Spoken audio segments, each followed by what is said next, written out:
being a great communicator and visionary. So you've got to be able to articulate your vision of where you want the company to go, because ultimately people follow a visionary. Like, hey, here's what we're doing. Here's what we're creating. Here's where the future is going to be. People need to find themselves in that vision. That's how you attract those people to you. How are you going to attract the people that follow is by being able to clearly articulating a vision of what you want the company to be, and you're over and over and over and over again saying that mission to everybody. Welcome to the Super Clinic Project Podcast, where we take regular clinic owners and turn them into cash-based multimillionaire entrepreneurs. Warning, if you're a doctor who listens to this podcast regularly, you will make millions of dollars. Do not listen to this podcast unless you want to be a successful clinic owner who helps thousands of patients achieve their health goals and adds more money than you can imagine to your bank account. You've been warned. Welcome to the Super Clinic Project Podcast, where we take regular clinic owners and turn them into super clinic owners. I'm one of your hosts, Jennifer Gligoric, and today you'll be here with me with a guest who is a healthcare industry disruptor that is going to get you guys fired up about the possibilities of the modern economy instead of being stuck in the, oh no, everything's different mindset. Our guest has been an entrepreneur since the tender age of 22. In fact, at 24, he co-founded a company that became one of Canada's first high-speed internet companies, which then grew into one of Canada's fastest growing. Yeah, I know. From there, he expanded and became a disruptor in several industries, including the one that's near and dear to our hearts, which is healthcare. And he's so successful that the Italian government and the president of Italy in 2007 bestowed upon him the title of Sir, or as it's known there, Cavaliere, for his entrepreneurial accomplishment. So let's give a huge Super Clinic Project welcome to Cavaliere Franco Lofranco to the show today. Welcome, Franco. Hi, Jennifer. Wow, what an introduction. Thank you very much. I'm like, woohoo. Hopefully it's going to be all downhill from here now. Here we go. Right? No, but that's impressive. That's impressive to be in your 20s when, most people are doing keg stands, and trying to just see how many dates they can get. And you're like, no, I'm just going to do the fastest growing internet company. It's like, wow. I mean, you've got a pretty amazing life so far, and you're still going for it. But tell me about, how did that happen in the 20s? Were you just dedicated? Did you stumble into it? Just give us an idea of how someone that young just does all that. That's a great question, Jennifer. So first of all, I got to take you back to when I was 3 and 4 years old. So my parents came from Italy, and my dad always said to me, from the time I was a little baby, Franco, listen to me. You will never work for somebody. You always have your own business.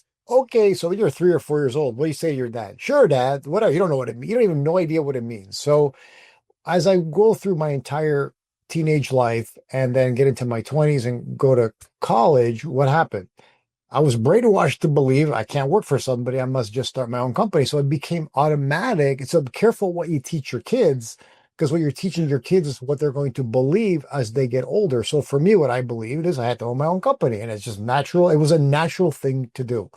So my first company was import-export to Mexico. And then a friend of mine got into, back then, I used the internet only in college. It's the only time it was available. It wasn't available really. And they had dial-up back then. It was like awful. Like it was really slow. And then my first computer was a Commodore 64. So me too. We're aging ourselves, Jennifer. Yeah, I know. Ourselves. Just be careful. Exactly right. So anyway, I started. Terrible. Love my friends, and we set about, hey, can we provide websites and provide this? And this is back before it was a thing. And I started doing it in a really small way. Here's the funny part, okay? This is a great lesson for all of you that are entrepreneurs. I got sick and tired of paying the monopoly company to give me access to their internet so I could resell it. I wanted to build my own.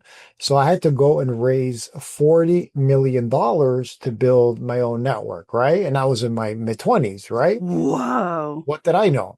So I put together a business plan, put together a team, and we went out and presented to investors. Now, what do you think investors said to me? Oh, the internet, that's a great idea. Let's go right into it. No, Back then, they said the internet is a fad. It's not going anywhere. And I'm like, what? What do you mean? The internet's the future. No, the internet is a fad. And so I had 103 investors say no to me over a 12-month period. I couldn't find one person to invest, not one. And then my 104th investor said, wow, this is the greatest plan I've ever seen. We're in. And they put in their first, they were the first to put in the 10 million. And then we got the other 30 million from four other investors. So we got four investors of 10 million each, and the company launched. But here's the point of the story is you got to be clear in your vision. You got to be clear where you believe it's going, regardless of what the experts tell you, because the experts are not you. I had the CEO, listen to this, Jennifer, the CEO of Bell Canada, Canada's Oh, largest telecom company, tell me the internet is not here to stay. that's insane. What my mouth is, if y'all are watching on YouTube, you'll see my mouth was hanging open that entire story. But Right. that it is really nuts. I mean, nobody it was a futurist. Like, and now that just seems crazy, right? It seems Right. crazy. But at the time, though, the way the entire world worked and had worked for decades of decades, and the technology that they had seen come and go, or like Betamax, that was the next biggest great thing. It was a superior product, absolutely wonderful. They lost in the marketing wars to VHS. So, and people had went from, okay, so there was nothing, then you had radio, then you had these vinyl records, then it went to, oh, we can do 8-track, then we can do cassette, now we can do CDs, right? And then it went after that digital. So this is somebody who had been stuck in people who were still having cassette tapes and CDs. They had already seen this major technology supposedly to be the future. All were done and gone. So that was not a stupid call, right? That would have been a conservative call, but yet that was a dumb call now in retrospect, right? Well, the problem is, Jennifer, people live in paradigms, right? So in their paradigm, they couldn't see that world that was coming because they know how they lived every day. And people think, like, I remember people said to me when I was doing websites for stores that were going to sell their product online, because we had a division that did that. People say to me, online shopping, who's going to go online shopping? That's ridiculous. People need to go into the store physically. They got to touch it. They got to put, and now is like any excuse not to go out, but that's how patterns shift, right? But people can't see what's coming. And therefore, because they can't see what's coming, this is the problem that we get ourselves into. And so if you're going to be anyone that understands being an entrepreneur or investing or anything like that, you got to be able to see where the market is going and be convicted by it. Now, look, sometimes you're early and your company's early and you're whatever. And now we see the same thing happening in many industries. We're going to see it in insurance. We're going to see it in healthcare. We're going to see it in the auto sector. There's a lot of sectors that AI right now is going to be massively disrupting. And the only thing I hope for people is A, they're prepared, and B, they can profit from where it's going. That was my next question. I was going to talk about, like, when you think about industries that were slow adapters, nothing is a slower adapter than healthcare, right? I mean, you still have doctors that have paper charts right now, still to this day, that are going, okay, I guess we finally have to move over to an EHR. Right. We're talking over 20 years into being able to have some program. And I mean, that's all we deal with is doctors. And I've dealt with a doctor who did not know what a spreadsheet was. We had to literally teach him how to use a spreadsheet because they still were just getting into a system and still had paper charts. So what do you think? Do you think that is the greatest challenge for healthcare, or do you think it's something even different than that? Oh, there's so many things that are broken. What I could probably do is give you a picture of the future that I think, like a vision. Oh, yes, that's what I would rather Goes, know. right? Okay, So yes, let's that's start much with better. that. Like, where are we going with AI? So I see a world with very few doctors. Because in a few years, AI will be better than doctors. Sorry. It'll be able to absorb the latest information, the latest analysis. Doctors cannot read everything. They're just too busy. There was so many things, seeing clients, making money, all the things that they need to do to live their life. that I truly see a world where AI will be your doctor, not your doctor. And maybe there'll be a specialist or something like that, because even robotics will be better at surgery than doctors. And you're going to see that happening. Like I give an example, my wife went through open heart surgery only 4 years ago for a defective mitral valve that she had. And even then we were looking at robotics as performing the surgery. But at that point, we weren't convinced that that robot was going to be better than the doctor we had picked. And we were correct. But now it's coming to the point where it might be. And that's the point, right? And so you're going to see a world where robotics and AI can take over the medical field. When that happens, you're going to see a massive drop in costs and all that stuff, and you're going to be able to see, so that's on the medical side, right? And now, like a friend of mine, good friend of mine, he's got an AI he's almost ready to go to market with, where it collects all your information, all your data, and it can literally be your own private doctor analyzing all your files and tell you exactly what you're going through, what you need right now, what's happening with you. It becomes your own private concierge. That's already happening with people using the internet. Like and I know we deal with a lot of doctors where you have to go in, you have to get an adjustment, you physically get touched with those different things. And that's for people who do that, physically have to manipulate people. That's going to take longer because robots will have to be in there and do that. Right. And then, but when you think about how people are using it, and they're getting better outcomes for it, more and more people are more trusting the AI. Like there is an entire thing on the internet of specifically women getting told, well, maybe you should lose some weight. And they're in there because they have cancer. They've got a tumor. They have life. Literally, they're half dying before they get anyone to do any tests on them because insurance won't pay. Right. And so if they weren't searching and being their own advocate, utilizing AI, they'd be dead because that's how bad the system has gotten for them. Right. So I absolutely agree with that. But what do you think the opportunity? Because, our audience is probably going, scary. They're all doctors, right? They're all doctors and healthcare professionals who own clinics. But yet, inside of that fear, there's tremendous opportunity.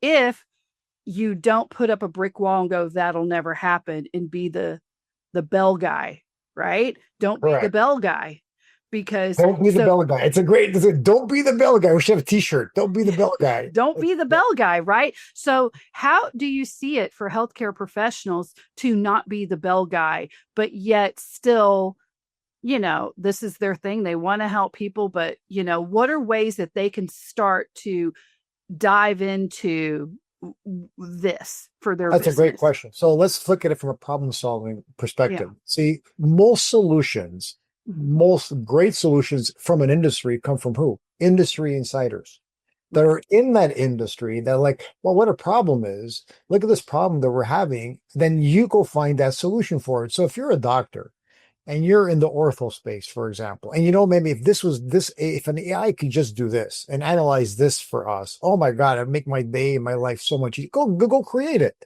Go find someone to help you create it. So there's all kinds of solutions or problems out there that need to be solved.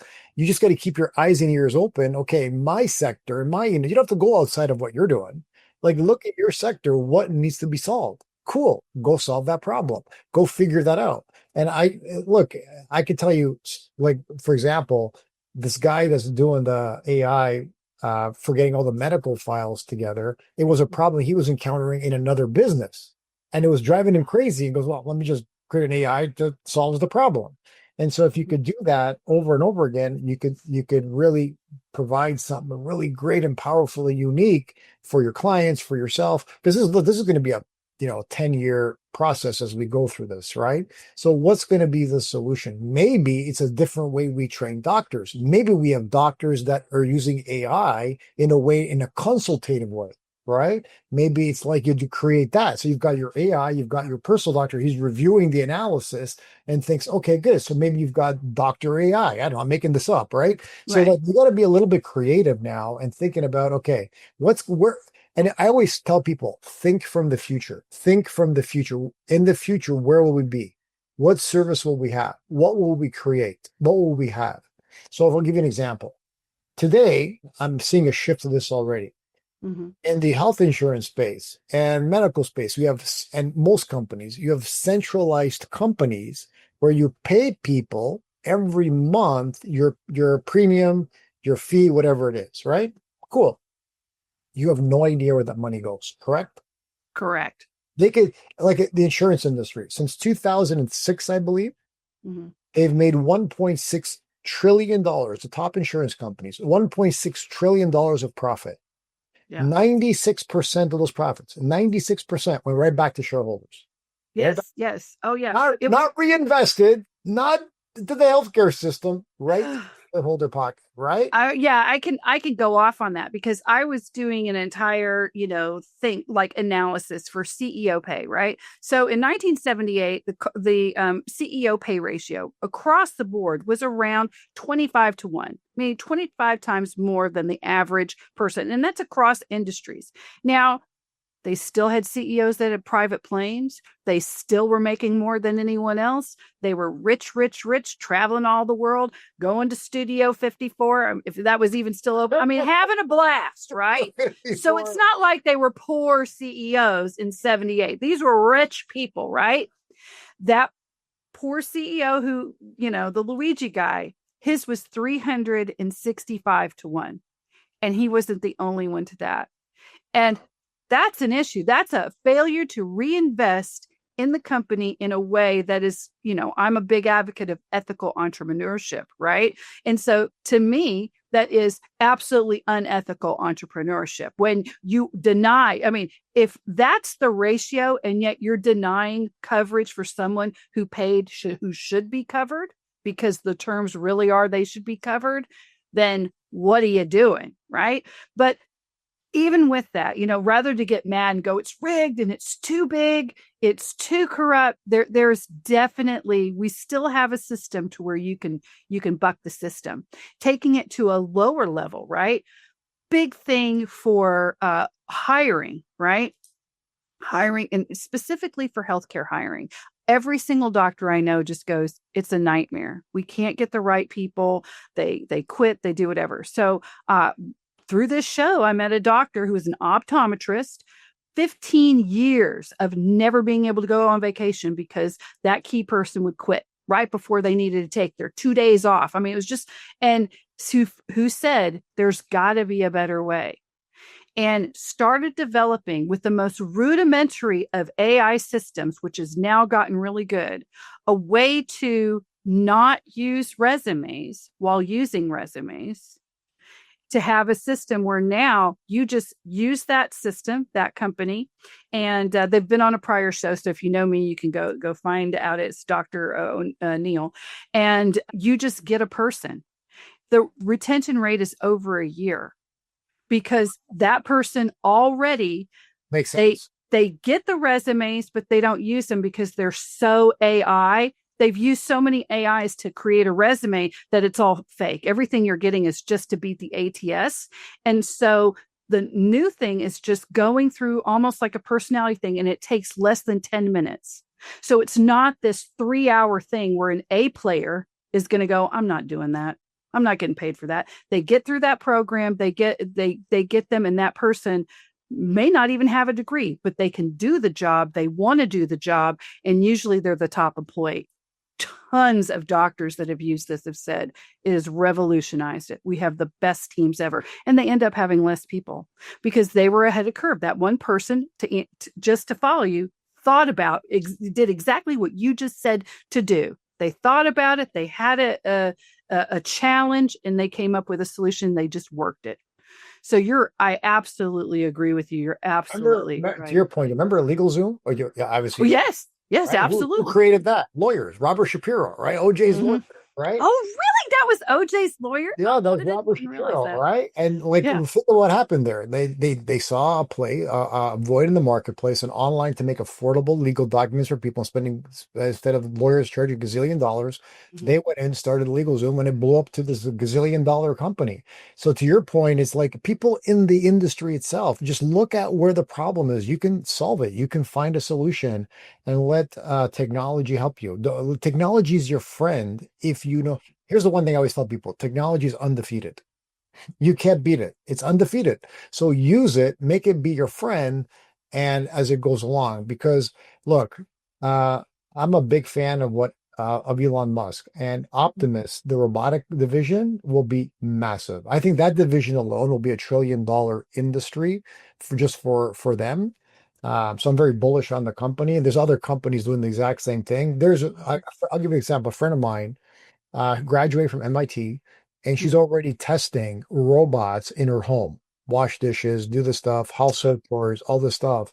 And by Really? here, she thinks they're going to be ready for people to buy them and to use them in their home.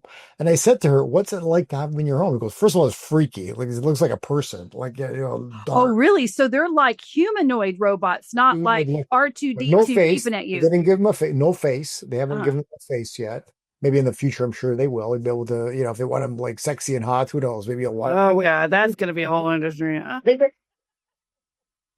But she's telling me within a year that she thinks they'll be ready for sale, and they'll be like $20,000 to $30,000. You can finance them for like $200-300 a month, and literally it'll do your landscaping, it'll do your chores, it'll do everything, so you don't have to worry about any of that stuff anymore. Isn't that Can crazy? you imagine just if you decided to do this from a healthcare slant, like I'm just thinking from an accessibility, right? You could literally go to governments. Let's say you wanted to get funding, but you didn't want to use your own money. You could say, hey, we would like to partner with you, and we would like to take these robots, put some medical stickers on them, and have them just work with people with disabilities. It's a brilliant idea. Are you kidding me? It could totally for old folks and people like that in housing, assisted housing, all that stuff is so that'd be powerful. I was like, see, there you go, right there. Right? Yeah, I probably should. That was yeah. Shh, that's my idea. That's my idea, right? But yeah, see, when you talk to people, you're like, oh wow, that would be it. But that would be a good thing. We'd put these in there, and we'd help these people. There's Because so right now much you you could do can't with that. afford people to do that. It's No, you cannot get an assistant. Let's say how many people go home from a hospital after surgery and they're just, I mean, it's just awful and they need help, but they can't afford to get that nursing assistant that came in. You could literally rent a robot for so much cheaper and then map that robot around the house and that robot could help that. Ooh, that's actually a good idea. exactly Rent, it's crazy. rent a By the nurse. way, then but you don't have to worry about illegal immigrants anymore. Oh yeah. Oh, then what would happen with that? Right? That whole thing would just go away. Right? They can work farms. These robots can work literally anything. And wouldn't that be? And people go, but what about the jobs? Well, there are people that still would need to fix those. Right? There's still always going to be a human component for that. It's going to shift. You're right. It's just going to shift to something different. So you got to keep your eyes open as to what it's going to be. Right. So you could literally say, if we have that, where's the human aspect of that? And then you could plug yourself into that. I'm someone who's like on the fence. Like I'm like, Terminator 3, we're all going to die. Ah! And then the other side of me that goes, ooh, flying cars, robots. This is the dystopia that I wanted, not the one where one company owns all the cybernetics and they could just shut all your organs down because you missed a payment, right? Like there's got to be a way we can get from that hellish dystopia of, well, we'll just turn off all your robots, right? Because some power hungry people, and to actually do it in an ethical way that actually helps humanity and gets us to the next level. Because but that could be that could be something too. There could be literally, you could say, I'm going to come up with a group of people just to do the robot laws. Right. And So look, there is a risk. Look, what did Musk say? There's a 10 to 20% chance these robots take over and kill us all. There's a chance. There's always only humans are stupid enough to invent taxes and robots, right? There's a chance. There's a possibility. But there's somebody there going, yeah, but I don't have to do dishes. Yeah. Yeah, exactly. It's worth the risk. It's worth the risk. So we'll see what happens. Toilets? But yeah, Oh, it's so funny. But that we'll is funny. We're ridiculous. Okay, so there was something that you had talked about that I heard you say that you isolated, or you feel like you isolated the 5 key things of success, right? So you're already talking to entrepreneurs right now and people who want to be ahead of the curve, or they're not going to be listening to this, right? So people who are like, what do we do? How do we get ahead of the curve? Do you think that those 5 key things to success that you said you could isolate, would that help them? And if so, what are those 5 key things? Yeah, because they're eternal, right? Okay. And so it doesn't matter if it's the year is 1000 AD, 1000 BC, or 20 our year, right? It doesn't make a difference, right? Mm-hmm. What matters is there's a few things that if you're going to be an entrepreneur that are common amongst all entrepreneurs, regardless of what year it is, regardless of what you're going through, because they're absolutely key to success. Okay. So number one, I'll go with number one. And to me, the most important factor is resourcefulness. If you're not resourceful, because you got to be able to pivot on a dime sometimes. Sometimes your business model was working and the next year it's not. What happened? What needs to be shifted? And when you're I don't know an entrepreneur that's successful over the 5, 10 year period who's not resourceful. I don't, that person to me, Look that's at COVID. 100%. That took the resourcefulness. That's where that really came out, isn't it? Yeah. And look at the ones that were resourceful. They crushed it. They made more money than ever in their life, right? In all things, the stock market crash, the greatest success stories, like some of the richest Americans of the time, came through the worst economic times. Exactly, because they're resourceful and they were able to pivot. They weren't stuck. Well, what do I do now? They're, if you're going to be resourceful, here's what you can't be: a victim. So what Mm. happens to people is they get into victim mode, blame mode, and then when you're in that mode, you can't be resourceful. If you're going to be resourceful, you have to be accountable of every part of your business, whether you like it or not. So the minute you agree to be an entrepreneur, it's because you're literally saying to yourself, I'm 100% responsible and no one's coming to save me. And if you can't have that attitude, you have no business being an entrepreneur. Zero. Correct. It's 100% accountable. And you're the one that's going to save the day. If you like that, I love that. I love that challenge. I love being that person.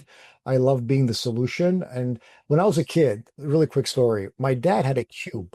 Okay, this little glass cube on our coffee table. So when I was watching TV as a kid, there's the coffee table and this glass cube. And this glass cube had 6 sides. And on each side, it had something different, positive written. And it was on our coffee table for years and years and years. So I would sit down, watch the TV, and there'd be something written. Like one of my favorite things that was said on one side is, "Do you see the possibility in the problem?" And Oh, for yeah. whatever reason, that was always like staring at me when I was sitting down watching television, as a kid.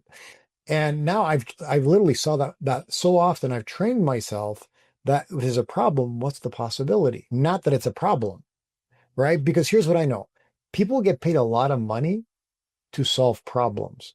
Those are the richest people. The Yeah. richest people aren't just rich by luck. They're able to solve a problem that other people are not able to solve. And so if you're a problem solver, that goes back to resourcefulness, congratulations, you're going to be a rock star. And you're going to be able, that's what, Barbara Corcoran is. She's awesome. She's on Mhm. Tank, real Yeah. estate. She has like hundreds, and I think she's up to 600 companies now, or something crazy that she has investments in. It's crazy. Yeah. And somebody asked her, all these problems from these companies, isn't it overwhelming? She goes, no, I love it. I wake up every morning, give me the problem so we can provide the solution, because how we get rich is by providing the solution. And it's like, so we got to be able to make that shift. And that comes from enjoying being resourceful and looking. So that's number one. Mhm. Number two is personal development. And for folks in the medical industry, this is a problem, because most folks in the medical space are not into personal development. They're not into leadership. They don't study any of that. They focus everything from the standpoint of, I have a clinical issue and I must solve this clinical issue. And their whole, Or I have to get my CEUs to keep my license. So I'm going to go to this update of how to do something I've already done a million times because it's easy and I'll pay my money. exactly right. And so if I look at the folks from the medical that be able to transition into business, they're big into personal development and leadership. Very big. There's an MBA school out of Chicago. only for doctors. Okay. Only for doctors Mhm. that want to do their MBA and get into business. Okay. I think it's called the Macmillan School of Business. I think it's pretty sure. Okay. And so I'll tell you something funny. So there's a big article written about it, and they're pretty good at getting doctors to transition, but they said the hardest section of the MBA for most doctors is the section on leadership. It I takes them believe it. forever to get it. They just can't get it. They're struggling. They're stuck because they've never looked at anything from that lens. So if you don't look at it from that lens, of course, it's going to be the most difficult thing. But once they get it, they're smart For guys. working with doctors, it Well, is very difficult because they are penalized to actually be leaders. They are literally, the whip is out.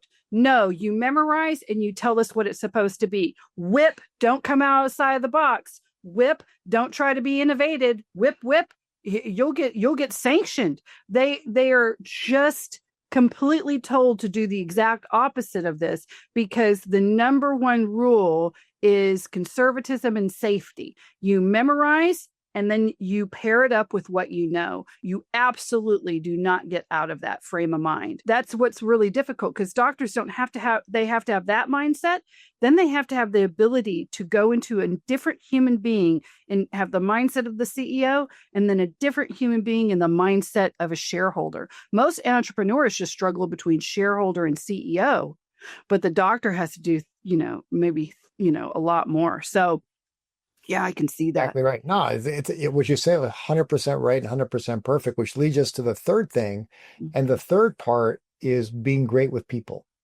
So a lot of doctors are not great with people. They're just not. It's not a skill set they learn. It's not really important to where they think they need to get to or where they end up being. And so charisma matters, being great with people, empowering people, recognizing people, acknowledging people. That's very important when you're building a company. You got to create a culture. You got to create a culture of like empowering people. Like, great job, John. Great job, Mary. You did fantastic. This is great. I couldn't be prouder of you for what you did, for what you created, versus finding what's wrong, looking for what's wrong all the time. Can you uplift? Can you lift up people?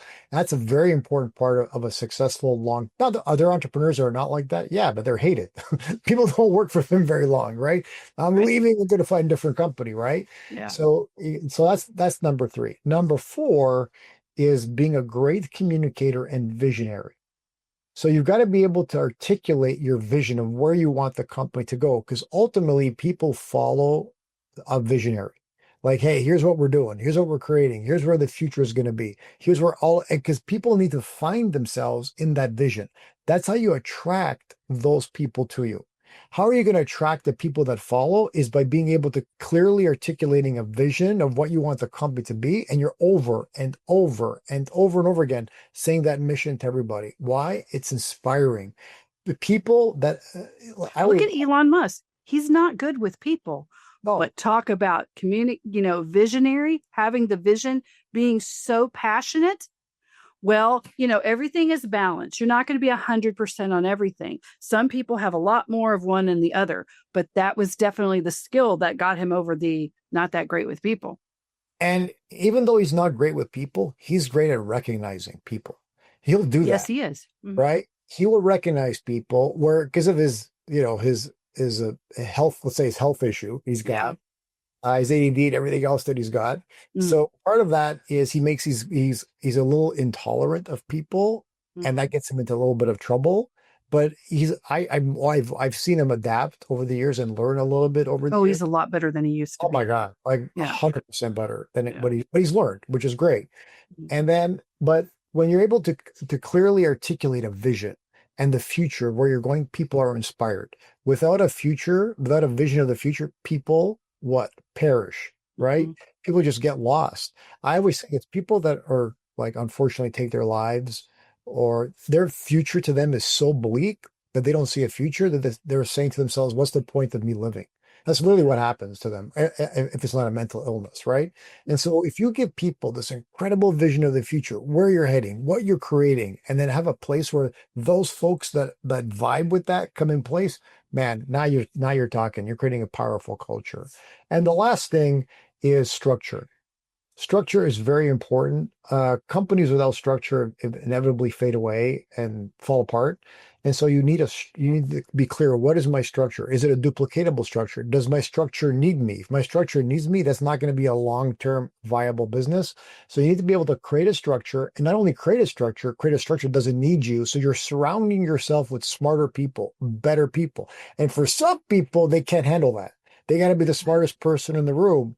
And that is always a disaster. You got to always surround yourself with better people, smarter people, people that make you think differently, make you analyze, and you're getting their feedback all the time and then making the decision, right? And so structure is the last part, not the least part, very important part of any business, and having the right structure in place. So those 5 things, I don't care what year it is. I don't care what's happening in the industry. I don't care what AI is doing. If you're going to be an entrepreneur, you got to be able to have some mastery of those 5 things.